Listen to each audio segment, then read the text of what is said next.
Okay, what happened was I got really frustrated. I couldn't take it apart with my tweezers because they were too big. So basically what I got was a needle. I don't know if you guys can see it because it's pretty thin on here. I started peeling it apart with my needle. All you have to do is just do the same procedure. Just take apart the adhesive, put it inside, slowly peel it apart, and it should work. It should come off easier than using a tweezer.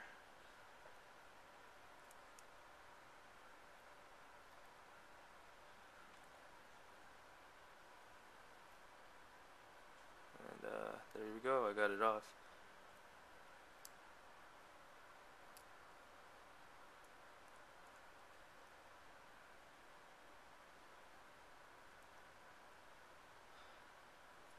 After you take it apart, what you want to do is make sure you guys know which side they go on, because they are different sides. Pull it up through the top because the big fat portion is not going to fit into that small hole.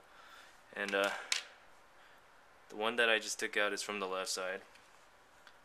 So what you want to do is take apart your replacement housing, put the gold pieces in there, in through the hole, glue on the top, but use the same glue, it should stick because it's exactly the same.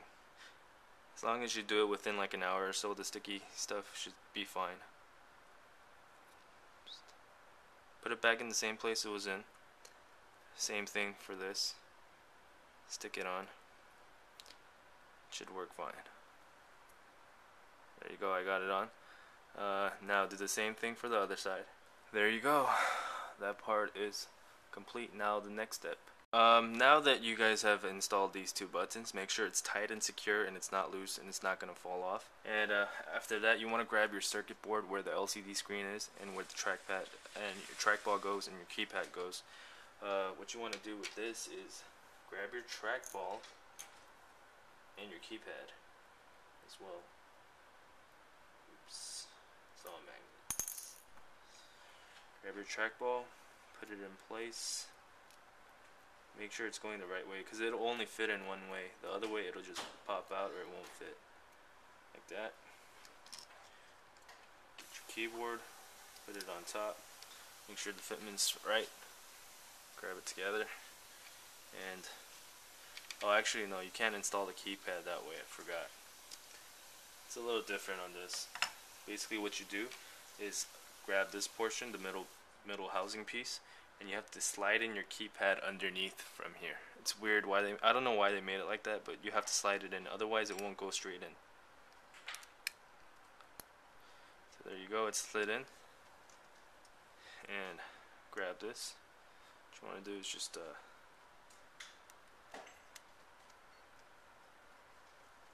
I don't want the trackball to fall out, so it's easier probably if you just overlap it like this. Done that correctly.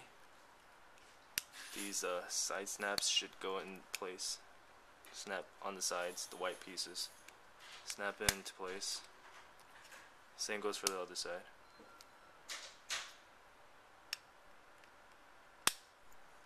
There you go.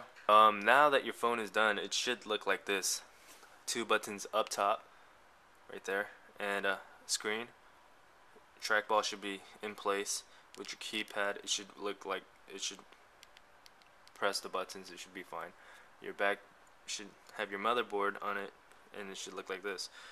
Basically, what you want to do next is grab your old back piece off your old phone, off your old housing, I mean. And what you're gonna do now is pretty complicated. Basically, what you have to do, this is the speakerphone, and this is the flash. What you want to do is you have to take these out and transfer it to the new back piecing of the new housing that you have. But this is actually a pretty hard step. I haven't found anywhere online, like in any of the forums, where they taught me how to do this, so I had to go about doing it my own way. And basically the only thing I could do to take apart the flash, it's because these plastic like stands, I guess they are,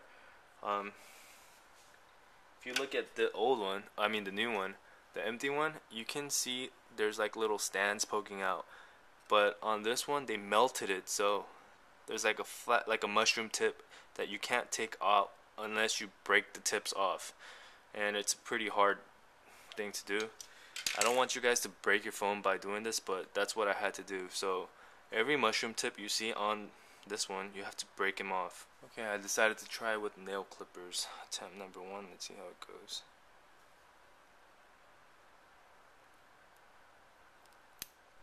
Oh, it works a lot better. Okay, so I guess nail clippers it is. Okay, there you go. Now that you've taken this apart, I took out all the mushroom tips on the flash drive. On the flash, I mean. Take this out. It should look like that.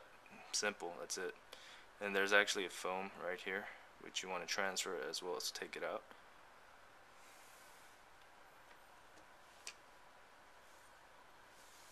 Place this right here. The foam ring, which you probably want to take along with you. Looks like it's glued on, so what you want to do is heat it up so it'll come off easier. There you go, it came off simply. And you want to put it in there, same spot. Just press down on it so it'll actually stick. There you go. Install the ring. What you want to do is install this flash piece. There you go. Well, I have no actual way of securing this, because on the other one, I think what they did was these plastic pillars right here, what they did was solder these on, but I can't do that because I don't have a soldering iron. So basically I'm just gonna leave it the way it is. Hopefully when the case is on, it will be secure, because the pillars are actually a little bit sticking out, so it looks like it won't move around in place. Now what I want to do is grab the flash piece and see how it will transfer out. This is actually my first time doing this, so I'm trying to figure it out along the way as I go too. Okay guys, after removing the flash, which I did, and we installed it on here, the second back piece housing, which I finally figured out how to remove the speakerphone portion. Basically what you want to do is grab a pair of tweezers right here, and there is actually a little gap underneath it, and you shove it in under, and then you pop it up. But be careful not to do it too hard, otherwise you'll break stuff. And also this, I don't know if you can see it or not, but there's a black sticker up top here. I tore a little tiny piece of mine. Hopefully I didn't do any damage to it though. But yeah, put your tweezers underneath here, pop it up, and then it should come up easily like that. And as I was digging around, I actually found out that this speakerphone is somehow connected to this sticker. I'm not exactly sure as to what the sticker does, but I was reading on crackberryforums.com, and this guy said he was replacing a speaker for the new housing, and then he just ripped apart the whole sticker, entire sticker, because he didn't want to remove it, I guess, or it's too much of a pain. And then he said his speakerphone is working fine, so I guess the sticker's not really a big deal. I'm not exactly sure as to what it does either, but it seems to me like the connectors for the speakerphone are actually on the speakerphone itself, so the sticker is not a big deal. So I'm probably gonna end up ripping mine as well too. This sticker is way too big to peel apart and to remove it onto the next housing. If anything, if you guys are too scared to do this, you guys can probably just buy a speaker replacement on like one of the websites, like cnn.cn maybe. I'm not exactly sure, but yeah, after I decide on what to do, I will continue. Okay, I decided what I'm gonna do. The sticker is actually stuck to right here. I'm not sure if you guys can see it. Basically what I decided to do was peel apart the sticker, not actually cut it entirely, but just peel it apart from the speakerphone housing.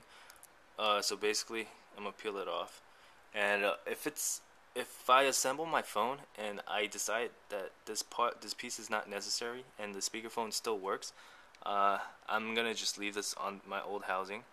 And if it doesn't work, I guess I need to re-peel the whole sticker and then transfer it over to my white housing. But instead of just cutting it, I decided to peel it apart for now and see if it's a necessity or if it's an important part of the speakerphone. There you go. I peeled it apart. So the sticker should look like that if you peel it apart from the speakerphone housing.